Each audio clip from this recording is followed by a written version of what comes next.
morning, everybody, and thank you for joining me today. If you will, like and share the post, and then join with me in the 139th Psalm, Psalm 139, beginning in verse 7 today. And just a reminder this psalm is a psalm of David, and David is praying for God's cleansing, that God would make him, I think, worthy. We started out by looking at some verses where David says, search me, know me. You have searched me and known me. And that remind us of the knowledge of God in all that we do. And today we'll be starting in verse 7. And David has these words for us when he says, whither shall I go from thy spirit? Uh, or whither shall I flee from thy presence? If I ascend up into heaven, thou art there. If I make my bed in hell, behold, thou art there. If I take the wings of the morning and dwell in the uttermost parts of the sea. And this just ties into what we talked about yesterday with, again, as David says, Lord, you know all my ways, you know my words before I say them. Um, you know my thoughts, you know everything about me, you know when I get up, you know when I lay down. You have full knowledge of me. And then he goes on and says, basically, and there's nothing I can do about it. I cannot escape the your eye. I cannot escape your knowledge. And so what he has used, the big fancy word, is in the first section is God's omniscience, that God knows all.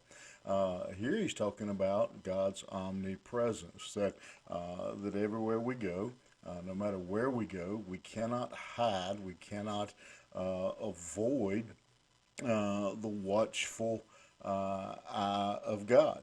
Now, we talked yesterday about how that can be conviction or that can be comfort. And I think that it's okay to say the same thing here as well. That it can either be conviction or comfort. To know that, again, that God is watching our every move, that there's nothing we can do to escape His sight. That is either uh, something to rejoice about, or that is something um, to be disturbed by. I guess it depends on what you're doing. But David, he says, no matter where I go, I can go up to heaven or I can go to hell. I can go to both extremes, and no matter where I am, Lord, you can see my every move. All the things he talked about in the first six verses, my thoughts, my speech, all those things.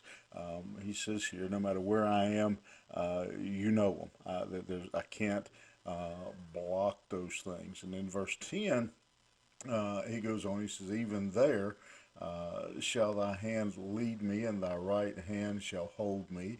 If I say, surely the darkness shall cover me, even the night shall be light about me. Yea, the darkness hideth not from thee, but the night shineth as the day. The darkness and the light are both alike to thee. And so what David is saying here is that God, uh, the reason God sees us and knows all our goings and watches all those things is for our own good. Because he says, even in the darkness you cover me, even in the light you don't hide from me. In other words, you're guiding my way. You're protecting me. You're looking over me in the darkness or in the light. That your presence is always there. And again, as we said about the first six verses, this can either be a comfort or maybe not convicting, but concerning. That we can't hide anything or hide ourselves from God. I hope today that for you, as you go through this day, and you know that God sees everything, knows your thoughts, your deeds, your actions, your motives. That's a comfort to you.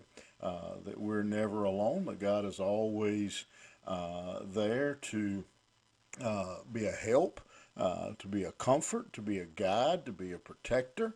But again, if that concerns us, if that causes us to be upset that God's always watching, perhaps we need to look in the mirror ourselves and find out why it is that we would be concerned with God seeing our every action.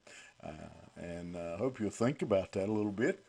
Meditate on that some today. Does it comfort me or does it concern me to know that God watches everything, knows everything about my thoughts, my actions, my deeds, that He knows all those things. And I hope that when you think about that for a moment, you say, that's a comfort.